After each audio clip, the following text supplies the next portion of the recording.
मी माधुरी मधुकर मोहिते.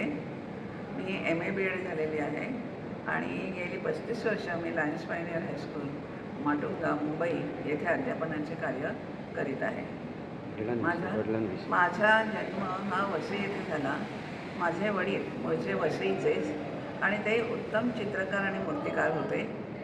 लहानपणीच ते वसईवरून त्यांच्या लक्षात आलं की कोल्हापूर हे कलेचं क्षेत्र आहे आणि त्यावेळेस ते वसईवरून लहानपणी कोल्हापूरला पळून गेले आणि बाबूराव पेंटर यांच्याकडे त्यांनी त्यांना जी काही चित्र येत होती ती चित्र त्यांना दाखवली आणि त्यावेळेस बाबूराव पेंटरांनी त्यांना आपल्याजवळ घेऊन मार्गदर्शन केले.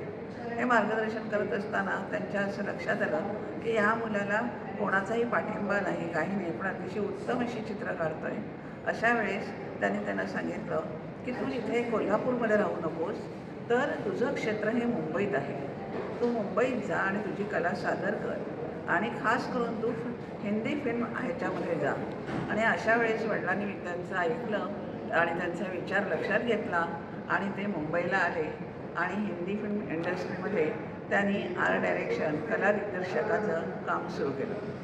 त्यांचं कला दिग्दर्शक म्हणून त्यांनी हिंदी फिल्मसृष्टीमध्ये जवळजवळ 91 फिल्म्स केलेले आहेत. त्यांना अनेक फिल्मफेअर अवॉर्ड्स आणि पुरस्कारांनी गौरव त्यांचा केलेला आहे. त्यांना मी लहानपणापासून त्यांचं काम ते मूर्ती घडवत असताना किंवा चित्र काढत असताना बघितलेलं आहे.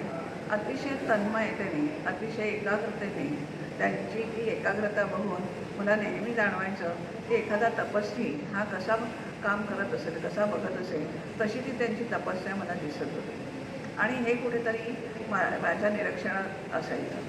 परंतु एका उंचीवरती माझे वडील होते. त्यावेळेस माझ्या शाळेतल्या चित्रकलेच्या शिक्षिकेने माझ्यातले गुण ओळखले होते, परंतु कुठेतरी मला एक असं हे होतं आणि वाचनाची पण आवड होती. त्यामुळे मी माझं क्षेत्र बदललं आणि मी MA-BEd झाले आणि शाळेमध्ये कामाला लागले. पण कोविड शाळेच्या कामाला लागल्यानंतर, निवृत्ती झाल्यानंतर ज्यावेळेस कोविड आला त्यावेळेस भरपूर वेळ मिळाला, सगळं जग ठप्प होतं.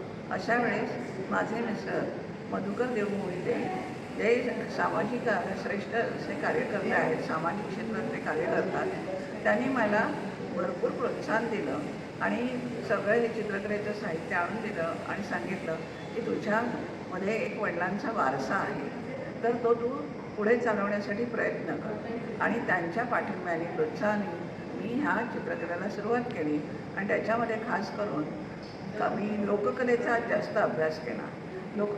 जे आपलं फोक आर्ट जे म्हणतो आपण, की जे खास करून वारली, मधुबनी आणि गोंड ह्याच्यावरती मी जास्त लक्ष केंद्रित केलं आणि त्या थोड्याशा कला समजून घेतल्या आणि त्याच्यामधून मी माझी चित्रकला ही सादर करून मी त्याच्यातून व्यक्त होत गेले. आता हे चित्र सादर करत असताना माझा विचार जो होता त्याच्यापाठचा की जी निसर्गाच्या जवळ असलेली जी लोककला आहे, तर त्या निसर्गाशी निगडीत असलेल्या आपण ह्या लोककला सादर करायच्या. कारण आज निसर्गाचा कुठेतरी लोप होतो आहे. आपण निसर्गाशी खूप वाईट पद्धतीने आपण त्याच्याशी हेळसांड करतो आहे. तर अशा वेळेस निसर्ग हा आपल्याजवळ असला पाहिजे आणि हे मला माझ्या कलेतून दाखवणं गरजेचं वाटतं आणि म्हणून मी माझ्या कलेतून ते व्यक्त केलेलं आहे. आपण त्याच्यासाठी माझ्या अनेक सहकार्याने ह्याच्यासाठी मला प्रोत्साहन दिलं. जसं माझ्या नवऱ्याने मला प्रोत्साहन दिलं, तसंच माझ्या अनेक सहकारी मित्रमैत्रिणी यांनीही पाठिंबा दिला. तर ह्या आजचं हे जे प्रदर्शन आहे, हे प्रदर्शन त्यांच्या सगळ्या प्रोत्साहनातून आहे आणि आपणही सगळ्यांनी ह्या प्रदर्शनाला भेट द्यावी आणि माझ्या